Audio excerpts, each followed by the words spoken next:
ఈరోజు దసరా సందర్భంగా అమ్మవారికి శాకాంబరి అన్నం చేస్తున్నాను. అంటే కూరగాయలతో కూడినటువంటి మసాలా అన్నము. ఇప్పుడు చేస్తాం. మొదటి గిన్నెలో ఫస్ట్ కొద్దిగా నెయ్యి, కొద్దిగా నూనె. నేను నూనెలోనే కొద్దిగా నెయ్యి కూడా కలిపి పెడుతుంటాను పండగ రోజుల్లో. నెయ్యి వాడమని చెప్తారు కాబట్టి. తర్వాత వాటిలోకి కొద్దిగా నెయ్యి నూనె కాగిన తర్వాత అన్ని మసాలా దినుసులు, దానికి కావలసినటువంటి ధనియాల పొడి, గరం మసాలా, జీలకర్ర పొడి, పసుపు, కారము. పసుపు అమ్మవారికి చేసే అన్ని నైవేద్యాల్లో కూడా పసుపు వేస్తూ ఉంటాను నేను. ఫస్ట్ మసాలా దినుసులు అన్నీ వేసాను. తెల్లవాయి ఎర్రగడ్డ వాడకూడదు కానీ కాబట్టి అల్లం కొద్దిగా సన్నగా తరుక్కొని అల్లం తరుగు కూడా వేస్తున్నాను. ఇలా మసాలా దినుసులు వేగుతూ ఉంటే తర్వాత మనకు కావలసిన అందుబాటులో ఉన్నటువంటి కూరగాయలు అన్నీను వేయచ్చు. కొద్దిగా పచ్చిమిరపకాయలు వేస్తే చాలా బాగుంటుంది. అందుకని పచ్చిమిరపకాయలు కూడా వేస్తున్నాను నేను. ఇది కొద్దిగా అలా వేగాక ఇప్పుడు మనకు కావలసిన కూరగాయలన్నీ ఒక్కొక్కటిగా అన్నీ వేసేయచ్చు. దాదాపుగా అన్ని గట్టి కూరగాయలే కాబట్టి ఒకేసారి వేయచ్చు.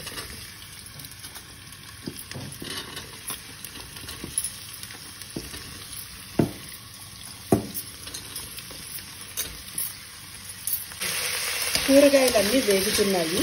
కూరగాయలు వేగే లోపల ఇటువైపు మనకి కావలసినటువంటి నేను 1.5 గ్లాసు బియ్యం నానబెట్టాను.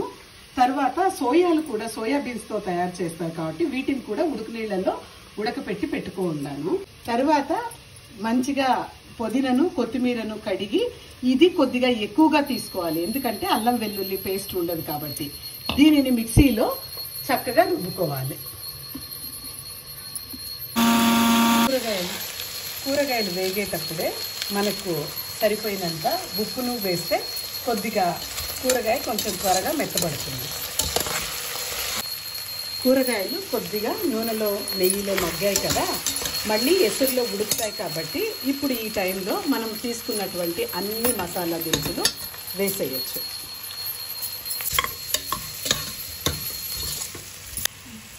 అలాగే ఈ కొత్తిమీర, పుదీనా పేస్ట్ కూడా వేసేయాలి.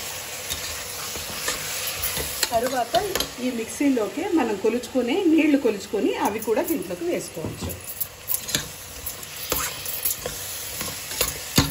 కొద్దిగా పెరుగు కూడా యాడ్ చేస్తే శాకాంబరి అన్నము చాలా టేస్టీగా వస్తుంది.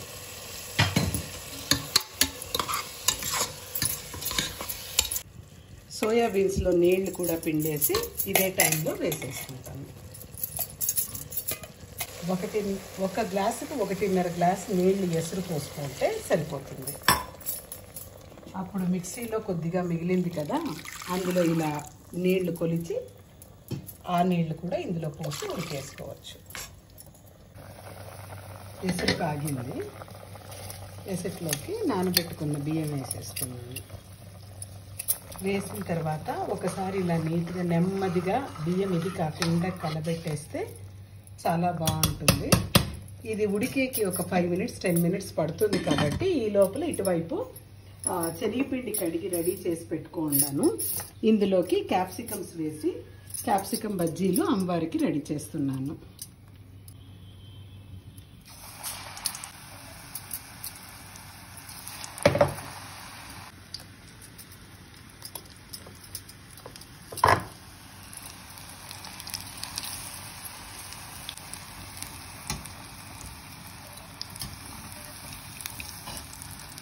మధ్యలో ఒకసారి ఇలా మనం కలిస్తే మసాలా పైకి కాకుండా మొత్తము చాలా బాగుంటుంది. ఇంకొకసారి కలివేస్తే సరిపోతుంది.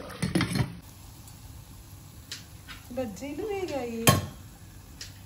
సో ఒక టిష్యూ పేపర్ మీదకి తీసుకుంటే ఎక్స్ట్రా వెళ్ళిపోతుంది.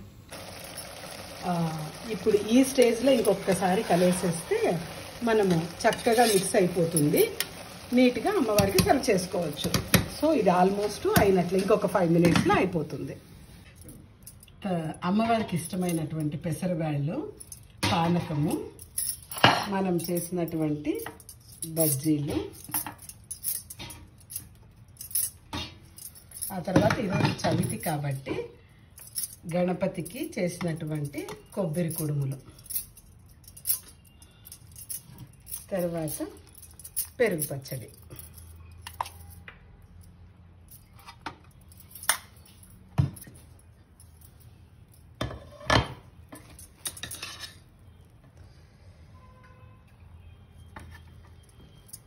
చూసారా పొడి పొడిగా బాగా తయారైంది. తర్వాత పెరుగు,